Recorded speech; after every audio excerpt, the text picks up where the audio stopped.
নমস্কার বন্ধুরা, আজকে 2রা মে চন্দননগরবাসী এবং চন্দননগরের পক্ষ থেকে দু-তিন কথা। 2রা মে 1950 সালে ভারতের ইতিহাসে চন্দননগরের জন্য একটি বিশেষ দিন। ভারতীয় যুক্তরাষ্ট্রের সাথে একত্রিত হওয়ার জন্য চন্দননগরের নাগরিকরা যে ভোট দেন, সেই ভোটকে সম্মান জানিয়ে ভারতীয় প্রশাসন কার্যত রিলেভে বা হস্তান্তর নিয়ে নেয় চন্দননগরকে।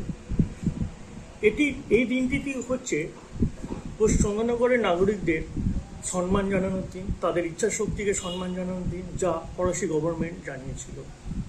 সেই সময় স্বাধীনতা প্রেমী চন্দননগর বা স্বাধীনতার পক্ষে চন্দননগর প্রায় 97% মতদান করেছিলেন ভোট দিয়ে ভারতে অন্তর্ভুক্তি হওয়ার জন্য।